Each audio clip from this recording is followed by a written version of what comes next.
Hi there, and welcome to this mini training called The Blocks Beneath the Blocks. And this is going to give you a little bit of an insight into the difference between mindset and energetics. Now, if you know me at all, then you'll know that everything I do is about energy, right? And I believe everything is energy. And so when you keep that in mind, everything you do in life, in business, in relationships, if you're not making progress and getting where you want to go, you could work on the surface level, which is the mindset part of it, or you can go deeper. Because under every block that we think we have, that we try to rationalize, that we try to outsmart, outthink, that we create affirmations and mantras for, there is a deeper energetic block that is causing that surface level block, the blocks beneath the blocks. So I'm going to go out on a limb and say mindset doesn't work.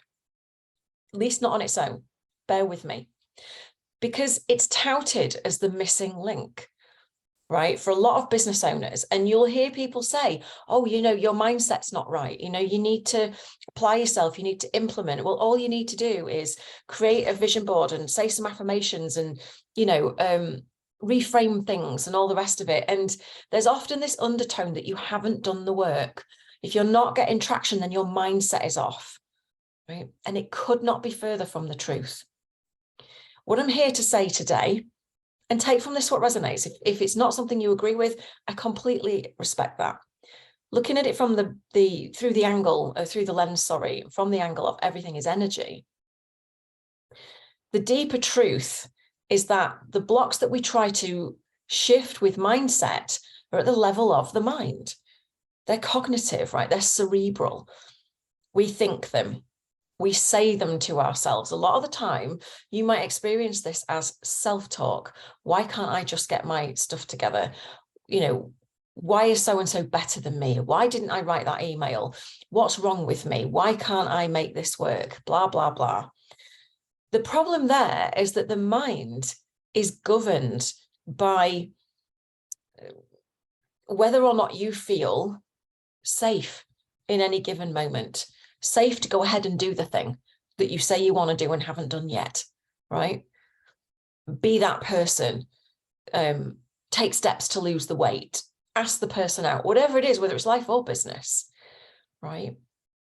The mind is governed solely, at least not the cerebral part, obviously. Well, no, it is, sorry, the cerebral part, but the actual bit that governs that and sets it off and directs it one way or another is your amygdala, is your threat detection center, right? So if you're thinking about doing something, for example, let's talk about marketing, right? A lot of business owners, particularly in the space I work in this sort of intuitive coaches and healers, energy workers type arena, we think about, there's a little bit of discomfort with marketing. I've got to be honest with a lot of people I speak to, and that's normal. Because we are marketing us. When we're in the intuitive type space and the healing space, we're selling us, our gift, right? It's very personal. It's not like we've got, a batch of 50,000 gonks that we're going to sell at Christmas time. And, if they don't sell, then we sell them next year. No biggie, right? It doesn't mean anything about you. The thing with this type stuff is that if we want to, say, bring in 5 new clients, and we have to market ourselves, right? So we have to do whatever it is you choose to do, whether that's website and SEO, search engine optimization, whether that's blogging and writing articles, whether that's a podcast, whether that's being all over socials and repurposing content, whether that's getting in front of other people's audiences with affiliates and bundles and doing guest expert stuff. It doesn't matter what. If you think about doing that thing, taking that action, and your brain goes, oh, that's not safe, it could be for a myriad of reasons, you will not take the action. You'll still berate yourself. Oh yeah, the self-flagellation doesn't go away, but it's a deeper reason. It's not because you can't get your shit together. It's not because you're crap. It's not because you don't know enough. It's not because that last marketing program was rubbish. It's none of those things. It's because you've got underlying fears about that not being safe. One of the biggest things that I come across with business owners, particularly, again, in the coaching and healing space, is that they've tried something before and it didn't work out. Now that actually has a name. It's called goal trauma. When we try something and we literally move heaven and earth to make it work, even to the point of sacrificing or damaging health, relationships, losing time with loved ones, whatever it is, we tried our damnedest, right? And it didn't work out the way we wanted it to. We kind of take an unconscious vow in that moment to never be that vulnerable again, because it hurts, because it's painful, because it's heartbreaking, right? And we make it mean something about us in that moment. And we carry that forward, that goal trauma. So when we then put our sights on something in the future and we go, right, I need to do this, this, and this, the back of the brain goes, nuh-uh, because last time we did it, you got really hurt, right? You got really hurt, and we're not going to do that again. So you won't do it. So it's not because of the surface level stuff that lives in here that comes out of your mouth flagellating yourself. I'm rubbish. My coach was crap. I didn't have to spend enough on Facebook ads, whatever. It's the underlying energetics of, I do not feel safe going in that direction. Does that make sense? And so when you think about it, mindset doesn't work in and of itself. If you combine mindset and energetics, then you've got a really powerful toolkit, plus the strategy and all of this stuff that underpins, you know, the automation so that you're not running around like a headless chicken. I get that. We need the strategy, right? We need all of that. It's great. And we need the mindset. But if you do mindset without energetics, as Margaret Lynch, one of my former mentors, said, it's like putting frosting on a moldy brownie. So, or if you're in the UK, icing on a moldy cake, right?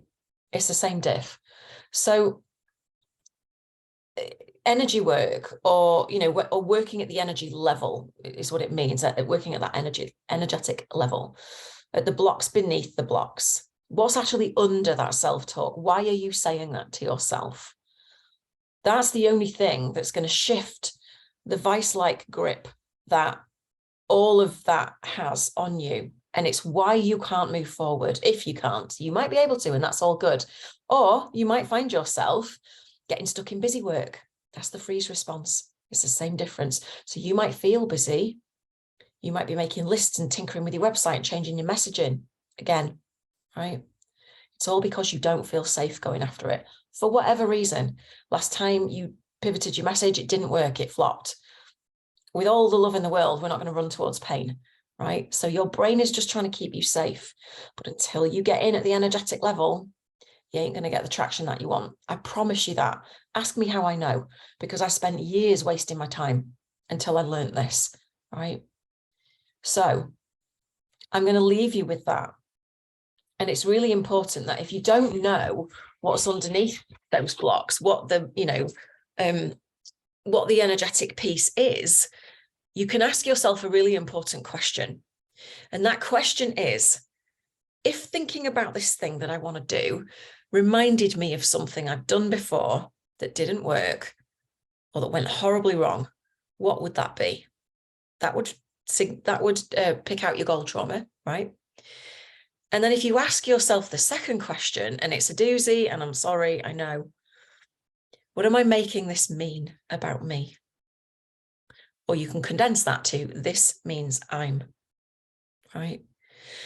Now, in the next video that I'm going to do next week, you will hear me talking about a little bit about fear of failure and stuff like that, and fear of success, because I'm going to talk about contrast. And it's a really, really important concept to grasp. It's at the basis of everything I do, right? If we cannot tolerate the contrast and the feeling of contrast, or duality, if you want to call it that, that is all around us and that the universe is made out of, you're always going to be bound up by not just the blocks beneath the blocks, but the discomfort with the contrast as well. Okay, so ask yourself those two questions. If this reminded me of something that's been before, what would it be? And what am I making this mean about myself? Once you answer those two questions, you'll get to the root, because the root of most things is I'm not good enough. I'm not worthy. I'm not lovable.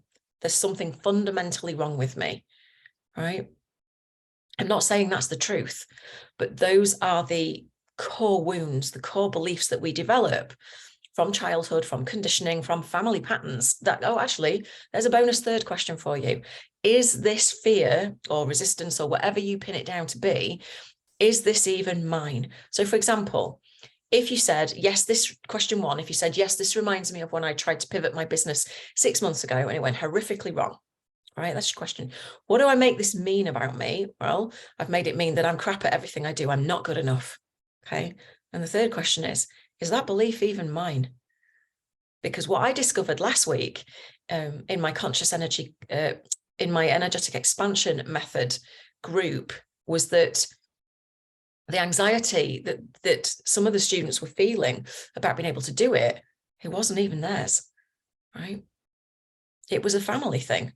Well, my mum's always anxious, or my dad's always anxious, or my grandma's, was always anxious. Whatever it is, it might not be yours. And then if you know how to tap, then you can go ahead and use tapping to clear all of those things and how you feel about having all of that, those answers to those 3 questions. If you don't really know, or if you kind of know how to tap a little bit, but you're not sure what to say, journal around it. So answer those 3 questions, expand it a little bit, and then just tap on the side of your hand while you read it back out. It's the easiest way I've found to do it. I really hope this helps you. And I look forward to speaking to you next week when we talk about being contrast bound. I'll see you then.